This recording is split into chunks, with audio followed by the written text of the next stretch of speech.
Birthplace of Democracy. Hero and Dion were on their way to Dion's home, passing through the central marketplace of Athens, where people spent as much time conversing as they did shopping. The two young men stopped to buy some olives at a farmer's booth that stood beneath the branches of two old olive trees.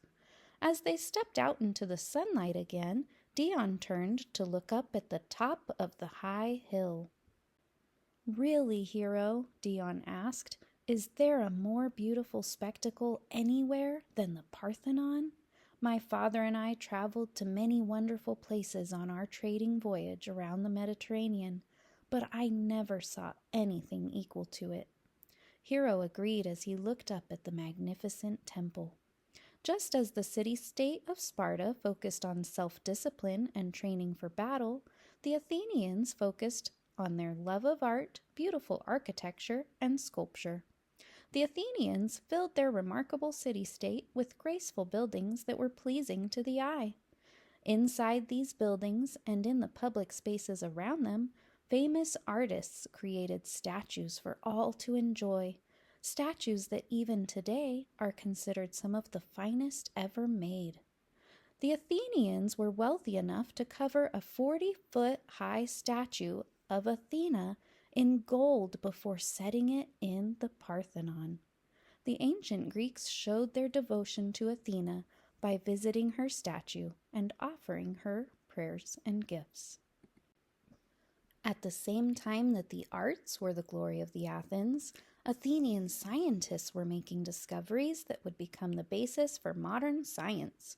For example, one scientist you will learn about was a great observer whose ideas and classifications are still used today.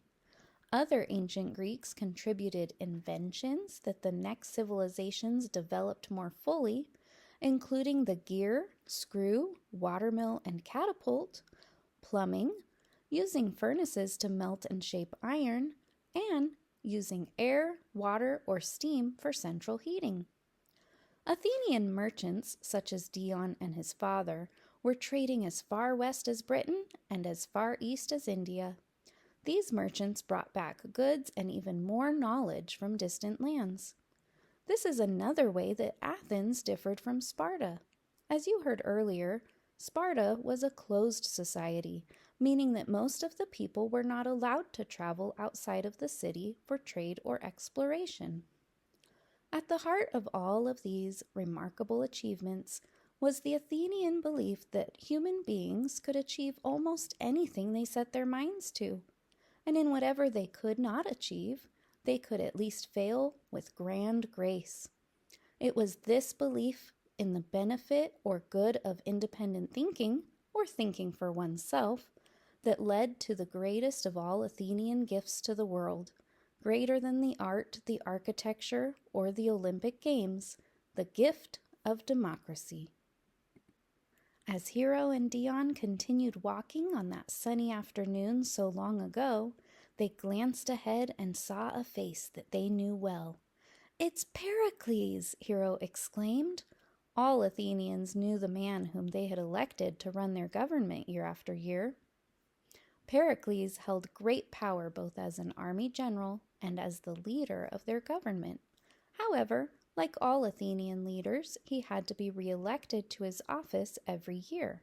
And if the Athenians did not like the job he was doing, they could vote him out of office or right out of Athens for up to 10 years. It had not always been this way. In the past, Athens had been ruled by a king. Then, several nobles started to rule in place of the king.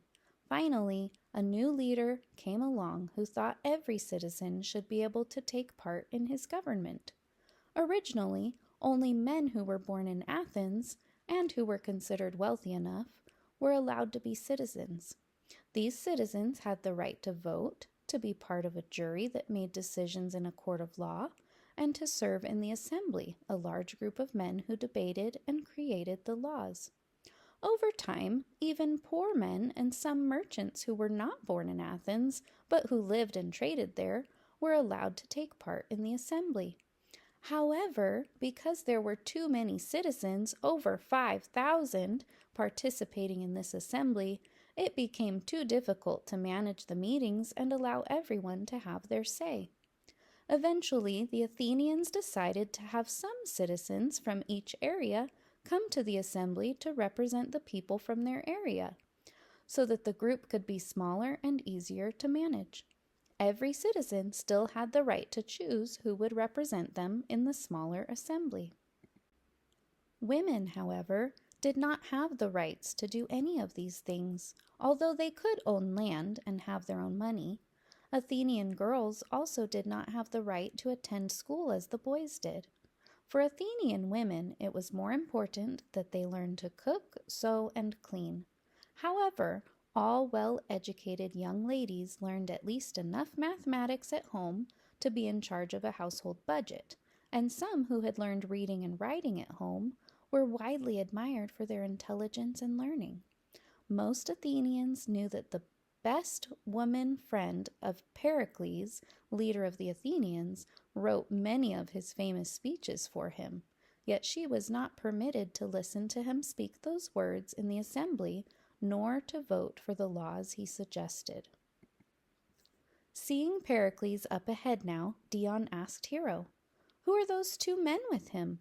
Hero peered above the heads of others in the crowd. "Only one of the greatest writers in the world, an artist who designed the statue of Athena," Hero answered. He smiled. "Only in Athens could you witness a conversation among the greatest living political leader, a world-famous writer, and such a celebrated artist. Don't you wonder what those great men are talking about?" "Whatever it is," Dion responded, "I'm sure it is a most fascinating conversation."